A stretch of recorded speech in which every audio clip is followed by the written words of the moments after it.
Right ఇక మరోవైపు ఏపీలో ఎమ్మెల్సీ ఎన్నికల్లో గెలుపు దిశగా కూటమి వైసీపీలు వ్యూహాత్మకంగా ముందుకు సాగుతున్నాయి. ఈ నేపథ్యంలో ప్రచారాన్ని ముమ్మరం చేశాయి. ఇక నేటితో నామినేషన్ల పర్వం ముగిసింది. ఇదే విషయానికి సంబంధించి ఏలూరు నుంచి మా ప్రతినిధి మల్లికార్జున్ లైవ్ లో అందిస్తారు. మల్లికార్జున్.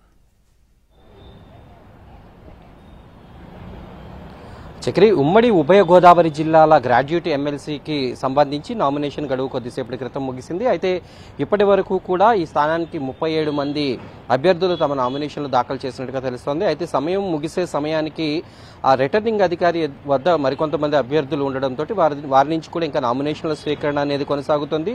ఇంతకుముందు గత 3-4 రోజులుగా నామినేషన్లు దాఖలు చేసిన వారందరూ కూడా చివరి రోజున 2-3 సెట్ల నామినేషన్లు దాఖలు చేయడానికి రావడంతో ఈరోజు పెద్ద ఎత్తున నామినేషన్ల దాఖలు అనేది కొనసాగింది. మొత్తానికి ఈ ఎన్నికలకు వైసీపీ కొంత దూరంగా ఉండడంతో కూటమి పార్టీ బలపరిచినటువంటి అభ్యర్థులు ఈరోజు నామినేషన్ దాఖలు చేశారు. ముఖ్యంగా కూటమి తరపున పేరాబత్తుల రాజశేఖరం నామినేషన్ దాఖలు చేయడానికి రావడంతో ఈ సీటును ఖచ్చితంగా కూటమి పార్టీ గెలుచుకోవాలనేటటువంటి లక్ష్యంతో గట్టిగా ఫోకస్ పెట్టినట్టుగా కనిపిస్తోంది. ఉమ్మడి గోదావరి జిల్లాలకు సంబంధించినటువంటి మంత్రులు, ఎమ్మెల్యేలు, ఎమ్మెల్సీలు, ఇతర నాయకులందరూ కూడా ఈరోజు ఈ నామినేషన్ దాఖలు కార్యక్రమానికి హాజరయ్యారు. అయితే ఈ ఎన్నికలకు సంబంధించి ఈ ఎమ్మెల్సీ స్థానాన్ని ఖచ్చితంగా గెలుచుకోవాలనేటువంటి లక్ష్యంతో కూటమి నాయకులందరూ కూడా కనిపిస్తున్నారు. పెద్ద ఎత్తున ర్యాలీ నిర్వహించడం, అలాగే నామినేషన్ దాఖలుకి రావడం చూస్తుంటే ఈ గోదావరి జిల్లాల్లో ఈ స్థానాన్ని కూటమి ప్రభుత్వం చాలా ప్రతిష్టాత్మకంగా తీసుకున్నట్టు తెలుస్తోంది. మొత్తం 3,15,261 మంది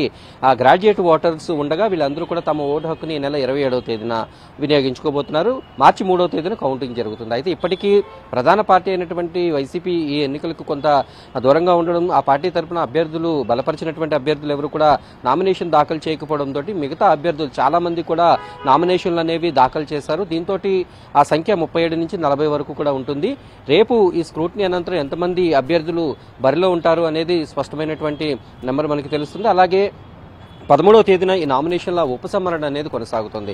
ఈ లోపల ఇప్పటి వరకు కూడా కూటమి అభ్యర్థి బలపరిచినటువంటి అభ్యర్థి ఎవరైతే ఉన్నారో మిగతా ఉన్నటువంటి అభ్యర్థులు నామినేషన్లు విత్డ్రా చేసుకునే విధంగా కూడా కొంత పావులు కదుపుతున్నట్టుగా తెలుస్తోంది. ఎందుకంటే ఎన్నిక జరగడం పక్కా అయిన సమయంలో వీలైనంత తక్కువ మంది అభ్యర్థులు బరిలో ఉండే విధంగా ఉంటే కూటమికి మరింత లాభం చేకూరుతుందనేటటువంటి వ్యూహంతో కూడా కనిపిస్తున్నారు. ఎక్కువ మంది మంత్రులు కూడా ఈ రోజు ఉన్నటువంటి మంత్రులందరూ కూడా ఈ నామినేషన్ దాఖలికి రావడం, అలాగే ఎమ్మెల్యేలందరికీ కూడా పక్కాగా వారందరికీ సూచనలు చేయడం, ప్రతి నియోజకవర్గంలోనూ ప్రతి మండలంలోనూ ఉన్నటువంటి ఓటర్లందరినీ కూడా వాళ్ళందరినీ కలెక్ట్ చేసి వారందరూ కూడా కూటమి అభ్యర్థి బలపరిచినటువంటి అభ్యర్థికి ఓటు వేసే విధంగా ప్రతి ఒక్కరూ చర్యలు తీసుకోవాలని ఇప్పటికీ నియోజకవర్గాల వారీగా, మండలాల వారీగా అనేక సమావేశాలు ఏర్పాటు చేయడంతో ఈ స్థానం ఈ ఎన్నిక ఏ రకంగా జరగబోతోంది అనేది కూడా కొంత ఆసక్తికరంగా మారింది. ఇప్పటికైతే కూటమి పార్టీ నేతలైతే తమ బలపరిచినటువంటి అభ్యర్థి విజయం పైన అయితే ఒక ధీమా వ్యక్తం చేస్తున్నారు. మొత్తానికి ఉమ్మడి గోదావరి జిల్లాలకు సంబంధించి అంటే ఇప్పుడు విభజిత 6 జిల్లాలకు సంబంధించి అందరూ నాయకులు కూడా ఈ ప్రస్తుతం ఎమ్మెల్సీ సీటును గెలిపించుకునేటటువంటి పనిలో అటు టీడీపీ, బీజేపీ, అలాగే జనసేన పార్టీలు అయితే నిమగ్నమై ఉన్నట్టుగా మనకి తెలుస్తోంది. చక్రి. Thank you Mallikarjun.